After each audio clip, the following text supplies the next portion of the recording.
Hello, it is a big day, a significant day for all of us at the Atlantic Council and for our friends at the German Marshall Fund. It is a great pleasure to host the NATO Secretary General Jens Stoltenberg for his reflections on the alliance's future. I'm Fred Kemp, I'm President and CEO of the Atlantic Council, and I'm here with my colleague, Karen Donfried. Welcome to this very special edition of the Atlantic Council's Front Page, the premier live ideas platform for global leaders. We've been hearing from extraordinary leaders on this platform, including the IMF's Managing Director, Kristalina Georgieva, the Colombian President, Ivan Duque, and later this week, Afghan President Ashraf Ghani.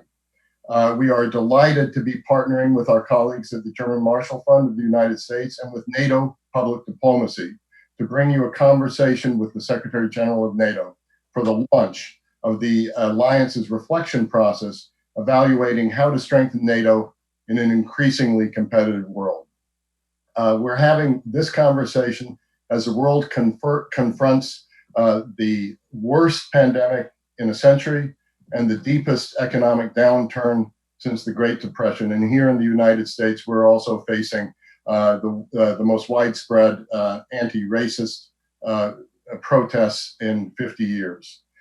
We at the Atlantic Council are responding by doubling down on our founding purpose to advance a more equal, just, prosperous, and collaborative international order. And of course, the NATO alliance has always been at the center of our work and the center of that purpose. Thank you for joining us today from all around the world for this important discussion. I encourage you to join in the conversation either by using the Q&A function, so at the bottom of your screen on Zoom, the Q&A function, or by tweeting your questions using the hashtag NATO 2030, hashtag NATO 2030. What you'll learn through this process is we may be geographically distant, but I think we're socially close around the NATO alliance. Now I'd like to turn to my friend and colleague, Karen Donfried, President of the German Marshall Fund, to introduce our speaker. Thanks so much, Fred. It is always a delight to cooperate with the Atlantic Council and with NATO. It is wonderful to have this opportunity to discuss NATO's reflection process with Secretary General Stoltenberg at a time when the alliance is facing a wide array of challenges, from Russia and China to cyber attacks, climate change, and a pandemic. What are the changes we need to make today to ensure that NATO will be relevant and effective over the coming decade and in 2030? To answer these questions, we will begin with framing remarks from NATO Secretary General. Then my wonderful colleague in Brussels, Nadia Kovalchikova, who works with GMF's Alliance for Securing Democracy, will moderate a conversation with the Secretary General. She will start with Fred and me and then take questions from you. Fred will then close us out. Now a word about Jens Stoltenberg, the Secretary General of NATO. At a time when citizens in NATO countries are looking for leadership, they need look no further than NATO headquarters, where Secretary General Stoltenberg is providing strong, principled, and decisive leadership. it is my sincere pleasure to welcome Jens Stoltenberg, NATO's Secretary General, to the stage. Mr. Secretary General, over to you. Good afternoon from Brussels and good morning to Karen and Fred in Washington, and welcome to all who are following us online. Last December, NATO leaders asked me to make our strong alliance even stronger by making sure we are as effective politically as we are militarily, and that we remain ready today to tackle the challenges of tomorrow. This is an opportunity to reflect on where we see our alliance 10 years from now, and how it will continue to keep us safe in a more uncertain world. So today I am happy to launch my reflection on NATO 2030. COVID-19 has changed our lives in ways we could barely imagine, and it has magnified existing trends and tensions when it comes to our security.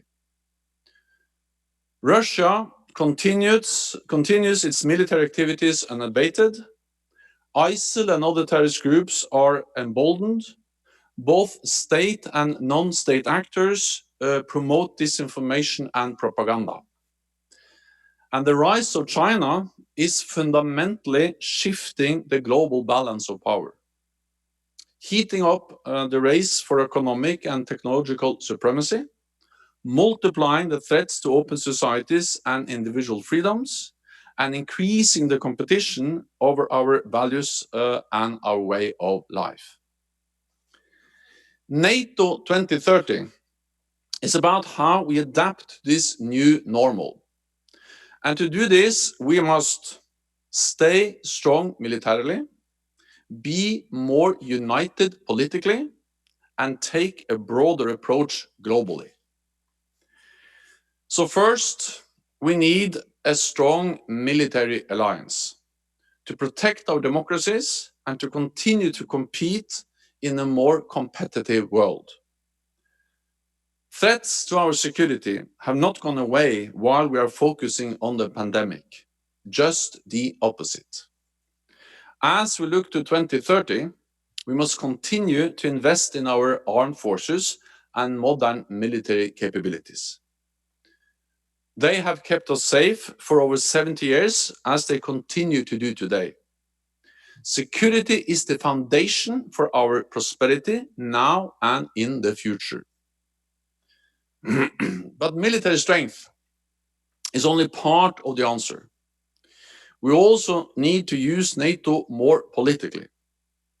This means bringing all the issues that affect our security to NATO's table, so that we can forge stronger consensus sooner and more systematically. From conflicts in the wider Middle East region to global arms control and the security consequences of climate change. Using NATO more politically also means using a broader range of tools, military and non-military, economic and diplomatic. This is especially important as we work together to strengthen the resilience of our societies and our economies, and to ensure that we do not import vulnerabilities into our critical infrastructure, industries, and supply chains. NATO may not always be on the front line to act, but it must always be the forum for frank discussion and genuine consultation. In fact, NATO is the only place that brings Europe and North America together every day. We have the structures and the institutions in place. What we need is the political will to use NATO, to decide, and when necessary, to act for our shared security.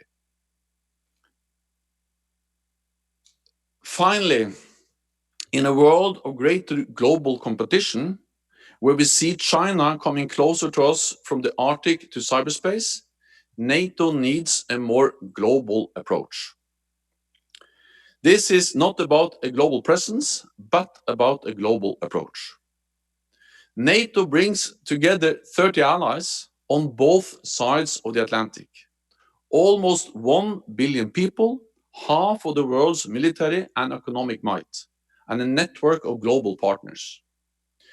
As we look to 2030, we need to work even more closely with like-minded countries like Australia, Japan, New Zealand, South Korea, to defend the global rules and institutions that have kept us safe for decades, to set norms and standards in space and in cyberspace, on new technologies and global arms control, and ultimately to stand up for a world built on freedom and democracy, not on bullying and coercion.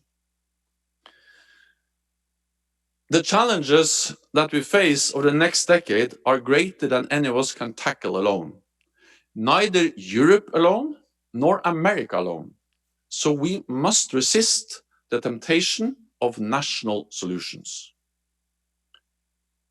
And we must live up to our values: freedom, democracy, and the rule of law. These values are what define us. They are what make us strong as nations and as an alliance. As we continue to compete in a more competitive world, we must keep our democracies strong. My vision for NATO 2030 is not about reinventing NATO. It is about making our strong alliance even stronger. Strong militarily, stronger politically, and more global. To help us get there, I have asked a group of experts to provide new ideas. I will continue to consult actively with allies, and I will reach out to civil society, the private sector, and young leaders, as we are doing here today. My recommendations will inform the direction NATO leaders set out when we meet next year. Together, we can look to NATO 2030 with confidence. Together, we will keep our people safe in a more uncertain world. Thank you.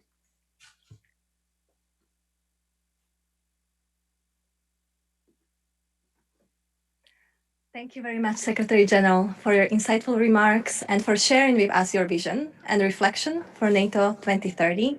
It is my great pleasure to be leading the conversation with you today. And now we will turn back to Washington, D.C. for the first two questions. Karen, the floor is yours. Thanks, Nadia. And Mr. Secretary General, what a terrific set of framing remarks. And you mentioned that your goal in this reflection process is not about reinventing NATO, but about making NATO stronger and more global. And I want to draw you out on what that means in terms of NATO's relationship with China. We've seen a stark deterioration, certainly in the US-China relationship. From where you sit in Brussels, does NATO see China as the new enemy? Thank you. No, NATO does not see China as the new enemy or an adversary. But what we see is that the rise of China is fundamentally changing the global balance of power. And the NATO leaders, heads of state and government, when they met in London in December, they, for the first time in NATO's history, agreed that NATO has to address the consequences, the security consequences of the rise of China. There are some opportunities because the economic growth of China has fueled economic growth in our part of the world, and it has helped to lift hundreds of millions of people out of poverty. But at the same time, we see that the fact that China soon will have the biggest economy in the world, they will have, they already have the second largest defense budget. They are investing heavily in modern military capabilities, including missiles that can reach all NATO allied countries. They're coming closer to us in cyberspace. We see them in the Arctic, in Africa. We see them investing in our critical infrastructure. And they're working more and more together with Russia. all of this has a security consequence for NATO allies. And therefore, we need to be able to respond to that, to address that.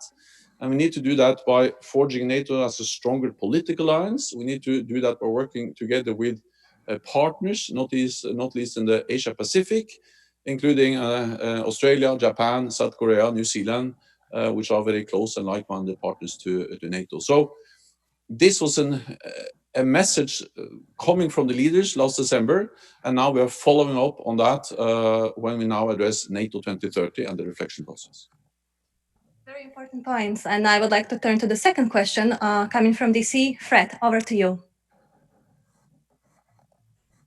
Thank you very much. Strong militarily, stronger politically, and more global. Mr. Secretary General, that's such an important message, and this reflection process is historically significant. So thank you for this. One question on this: as a follower of NATO for many years, you seem to be pointing a little bit to what people call Article 2. And one of the pieces of language in it says they will seek to eliminate conflict in their international economic policies and will encourage economic collaboration between any or all of them. Most people don't know that's in the NATO Charter. So my question running off of this is, how important is this? And you didn't explicitly mention the European Union in your vision for the future of NATO, but this new direction would suggest a closer collaboration with the European Union. So NATO is a military and political alliance, and you are right that sometimes I feel that we all forget in a way the importance of the political dimension of NATO. Of course, NATO is about protecting each other. It's about Article 5 and collective defense, but it's also about working together in a political alliance, addressing, for instance, the importance of resilience. That's actually Article 3. So there are many relevant articles. So both Article 2 and Article 3 is about, in a way, non-military means of securing our security, of maintaining peace. And I think that COVID-19 has demonstrated clearly the importance of addressing also non-military challenges and threats, and the role NATO can play in helping the civilian society dealing with that. When it comes to the European Union and Europe, I strongly believe in cooperation between the European Union and NATO. And I very much welcome the fact that we have been able to lift the cooperation between NATO and the European Union to unprecedented levels. We need to continue to do that. And I also believe that I also welcome the EU efforts on defense. But at the same time, EU cannot replace NATO.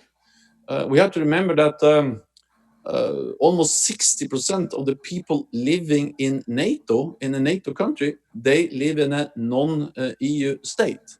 80% of NATO's defense expenditure is coming from non-EU members, and we have to be able to protect 100% of our people. So there is no way EU can replace NATO, but as long as we work together in a good way, we can complement each other. Talking about complementing each other, I am very pleased to receiving questions from also our viewers on social media. First question I would like to raise with you is from Jade Cave, a 16-year-old from the Krem's editorial team. We received her question over email. And talking about the future of NATO, we also speak about future of all the citizens and the young generations. And her question relates to that. Where do young people fit into NATO, both now and in the future? I think the most fundamental answer to that question is that peace matters, especially for young people, because it's only by providing peace and freedom, which is the core responsibility of NATO, that young people can decide themselves what kind of life they would like to live. Job, education, but also to address all the other important issues we are faced with, like climate change or now the fight against racism. Without peace, we will fail in all those efforts. So peace and freedom is so fundamental for everything else we do. And I'm not young, but even I take peace in one way for granted, because peace has been the way the normal in Europe for NATO allied countries in North America and Europe since we established NATO for more than 70 years. But peace has not been the normal thing in Europe. Actually, Europe, NATO allies were ravaged by war for centuries. So the most important thing for young people is to make sure that they can take peace as granted as I've been able to take. And the only way to make sure that that happens is that we continue to have NATO as a strong alliance, preserving peace and freedom. Thank you very much. The second question I would like to raise with you is from Terry Schultz, a journalist from Deutsche Welle and NPR, who also shared her question over email. Considering the current events and developments, what's happening with the troops in Germany, her question is, how do you comment on US media reports that the US is planning to withdraw almost 10,000 troops from Germany? So I can never comment on media leakages and media speculation, but what I can say is that we are constantly consulting with the United States, with other NATO allies on the military posture presence in Europe. Of course, after the end of the Cold War, we saw the US gradually reducing its military presence in Europe. Over the last few years, we've actually seen an increase in the US presence in Europe again. And this is not only about Germany, but we have seen, for instance, a new US brigade deployed to Europe. We have seen more rotational presence. We have seen US taking a lead or the lead function in the NATO battle group in Poland, more rotational military presence of US forces in the Baltic countries, in Romania, including with a base for missile defense. And of course, we also seen naval presence in the Spanish Rota base in Spain. And even in my own country, Norway, we see now more US presence. So over the last years, we've actually seen more US presence, including in investing in pre-positioned equipment, more exercises. Naval presence, the first time we had a US aircraft carrier now during the Trident Juncture exercise. Just a few weeks ago, we had significant US naval presence in the north, we've seen in Black Sea, the Mediterranean, and so on. So the thing is that European allies and the United States, we are doing more together now in Europe than we've done for many, many years. I think that reflects the fact that we have actually been able to strengthen the military cooperation within NATO over the last years. Thank you very much. Now we will give an opportunity to two of our viewers to ask a question directly over Zoom. The first question you will hear will be from Victoria Bucataro. Over to you. Yes, hello to everyone, and I'm very delighted to participate in this event with Mr. Stoltenberg. And thank you very much for your remarks, which I find very important. And one of them is that we really have to take care of peace, and we shouldn't take it for granted. I think that this is one of the most important things. But I will get back to question, and I'm here representing or being an alumni of the GMF Marshall Memorial Fellowship Program. And this question is also coming, me being in the Republic of Moldova, and this is a great opportunity. So first of all, we have to acknowledge that the spontaneous global crisis provoked by COVID-19 pandemics has enforced a trend which was gaining more and more ground, that is national versus collective. As a result, how do you see the security architecture developing in a way that it meets the individual and collective needs of the countries, both members of NATO, of the alliance, but also partners? And how do we keep in these circumstances our collective values alive, as they are still seen as one of the main premises for peace? Thank you. Well, I strongly believe that in uncertain times, we need strong multilateral institutions, and NATO is one of the biggest, most important international institutions we have established. We saw the NATO emerged out of the Second World War, and the whole institution was established to prevent war from ever again also affecting the people in NATO allied countries. And I strongly believe that if there's anything we could learn from the crisis and the decades that has passed since NATO was established, is that when we are faced with uncertainty, then we need strong international institutions. So I think this is the time to strengthen multilateral institutions, to strengthen multilateral cooperation, and including to strengthen NATO. And that's exactly why we have launched NATO 2030, the reflection process, to make sure that we change, that we adapt as the world is changing. And again, since we see that the global balance of power is shifting, we see the rise of China, and compared to China, even the United States is not the biggest one. Soon, China will have the biggest economy in the world.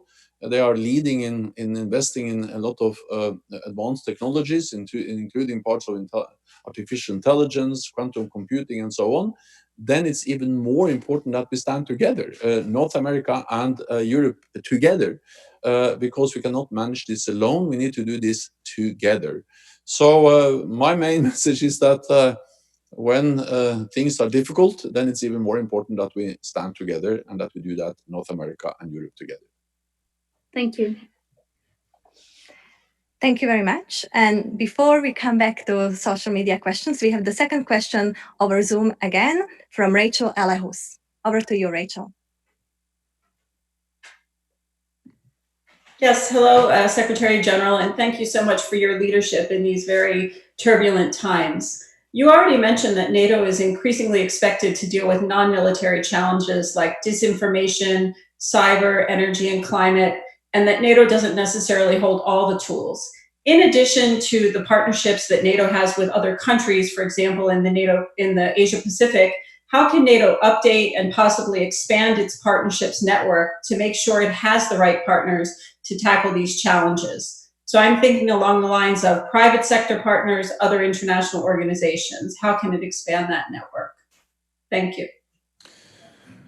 Well, the strength of NATO is that not only do we represent 30 members, close to 1 billion people, half of the world's military might and economic might through the 30 members of NATO, but we are also working with 40 different partners around the world, and we're working with other international institutions like the European Union. We have been able to strengthen that with the UN, and again, since we live in a world which is constantly changing and we are faced with many different threats and challenges at the same time, the importance of working together with partners has become even more critical for NATO. And that's the reason why we are focusing on that. And again, one of the purposes of NATO 2030 is to look into how we can further strengthen partnerships in many directions. Addressing, not least, different non-military threats. We have seen, cyber, we have seen disinformation, propaganda, as you mentioned. And I strongly believe that the best answer to propaganda is not propaganda. I believe that the truth will prevail. And the facts, the truth is the best way to counter propaganda, disinformation. The aim, of course, of propaganda and disinformation campaigns, as we have seen, for instance, connected to COVID-19, is to undermine trust in our democratic institutions, is to divide allies and reduce our ability to work together. What I believe is that the best way to counter propaganda and disinformation that are to provide facts, the truth. And the best way to do that is to have a free and independent press. Journalists asking the difficult questions, checking their facts, checking their stories. That's the best way to make sure that propaganda and disinformation doesn't succeed. I'd like to follow up on this question of propaganda or disinformation during the crisis that we are all facing now, the global health crisis. Have you seen an increase of disinformation or propaganda that was targeting NATO or specifically trying to undermine NATO? Well, we have seen several examples where stories, propaganda, disinformation has been used to try to divide us, to undermine trust in NATO allied countries. We have seen both from Russia and China attempts to, in a way, blame NATO allies for the existence of the coronavirus. And we have seen stories that we are not able to support and help each other. The reality is that actually NATO allies are helping each other a lot. All allies are affected, but not all allies in the same way at the same time. So we have seen Sarkar, our supreme commander here in Europe, coordinating a lot of efforts of military. We have seen how military has been essential in transporting a lot of equipment, medical evacuation, also transporting patients, medical personnel, setting up field hospitals, thousands of beds, helping to control borders. So the military, supported by NATO, has been key in making sure that NATO allies are helping each other and also partners. So again, the reality is that we need facts, we need the truth. That's the best way to counter disinformation also when it comes to COVID-19. And have a proactive communication of those facts. Absolutely, and therefore I try to do that. A lot of excellent people in NATO working with communications, messaging every day, and they do an excellent job. I know that in different capitals, NATO allies are doing what they can to proactively counter disinformation, which is dangerous because it can really undermine trust in our democratic institutions. But again, I strongly believe that the idea of free and open societies, freedom of expression, we need free and independent press. Those institutions are important because in the long run, that's the best way to make sure that people have reliable sources of information and that any attempt to spread disinformation, false stories are not successful. Very good. I would like to go back now to our questions on social media. We received a question over Twitter from Iqbal Yousafzai on Afghanistan. So NATO's perhaps longest and the most challenging mission has been in Afghanistan, has been transforming. On 1st of June, we welcomed the new NATO senior civilian representative in Afghanistan. So his question relates to that and is asking, how will the NATO 2030 process, the future of NATO, affect Afghanistan security and stability and perhaps wider Asia stability in the next decade? Of course, it's a bit too early for me to predict the exact outcome of the process NATO 2030 because we are now launching it, we are starting it. But I believe strongly that we will have more focus on NATO as a training alliance, how NATO can train, build local capacity, enable countries themselves to stabilize their own countries.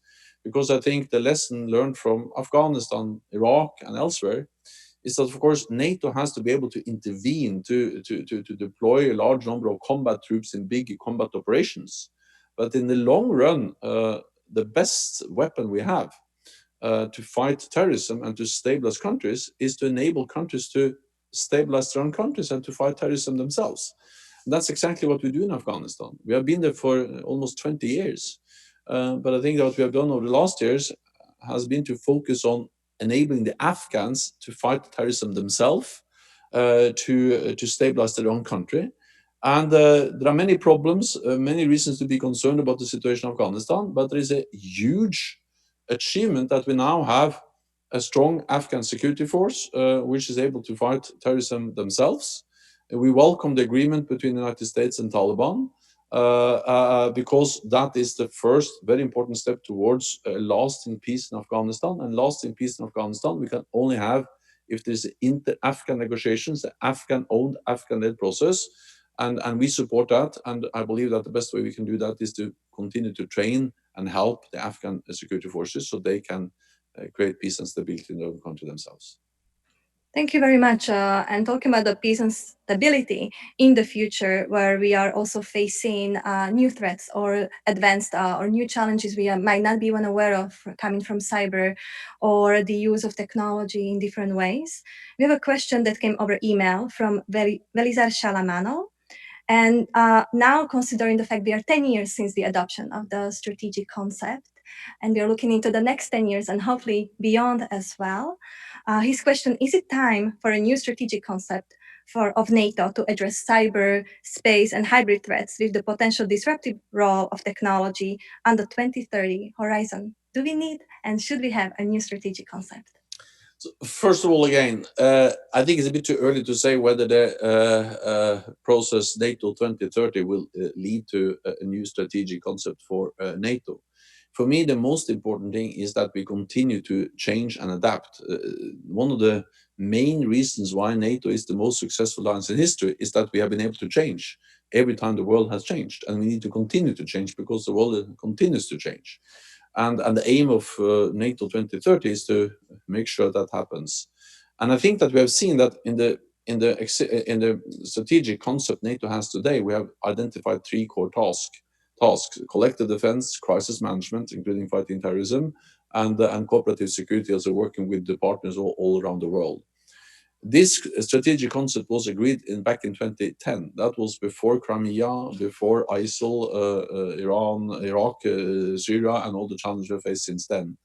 The reality is that NATO has been able to implement the biggest adaptation of our alliance in decades, since the end of the Cold War, with high readiness forces, new battle groups in the eastern part of the alliance, with a new cyber command, declaring space as an operational domain, reforming our command structure, investing more in defense. So we have really undertaking huge changes of NATO with the same strategic concept. So for me, the most important thing is not whether we have a new strategic concept or not. The most important thing is that we are able to change NATO as the world is changing. And adapting to the crisis like we are also facing today, the global health crisis, and as you mentioned, there are a lot of non-military threats that we are already facing and probably will be facing also in the future. And that NATO has been adapting to facing and countering these threats. And also the question from another viewer, Ursula Wojtaszczyk, over Twitter, came in the context of the coronavirus.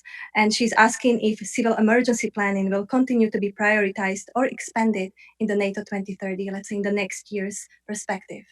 So we are all in the process of working more on resilience of our societies.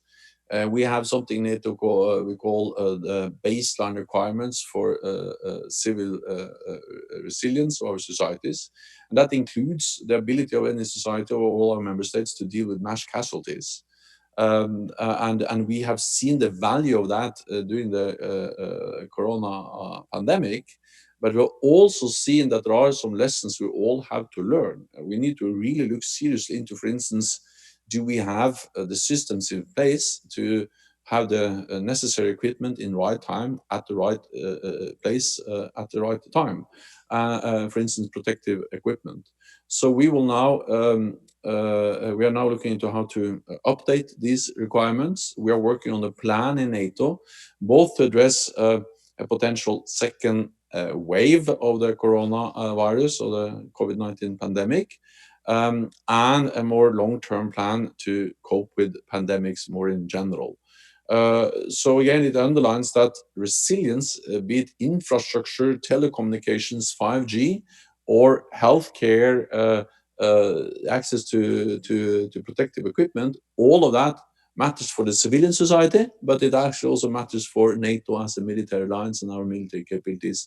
And we have to support and work together, as we actually have done during the COVID-19 crisis. We have seen significant military support to the civilian efforts coping with or dealing with the COVID-19 pandemic. And while we are dealing with this and using the civilian efforts to cope with pandemics, another question is about adversaries also beyond the pandemic that might be potentially causing more even, let's say, existential issues to the alliance. From Anna Belsh via Twitter. She's asking, how do you envisage NATO's relationship with Russia over the next 10 years? Well, NATO's relationship with Russia is based on what we call a dual track approach.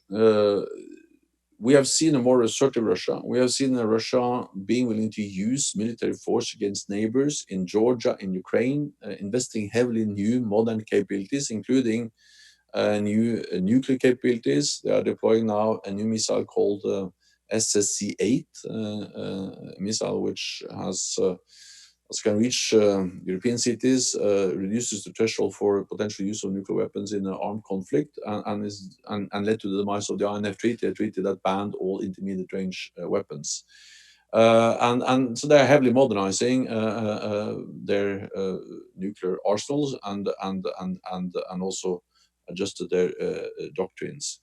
So we have responded to this, not by mirroring what Russia is doing, but by making sure that we have credible deterrence and defense, because that's the best way to prevent the conflict, is to remove any room for doubt, any room for miscalculation about NATO's readiness, willingness to protect all allies. And as long as we provide that deterrence, there will be no conflict, no attack. So that's one part, what we call deterrence and defense, and make sure that we continue to provide that. At the same time, Russia is our neighbor. Russia is there to stay. Russia will not go away. And we believe in dialogue with Russia. We will strive for a better relationship with Russia. We strongly believe in arms control. A new arms race will be dangerous and very costly. And therefore, we continue to work hard for arms control with Russia.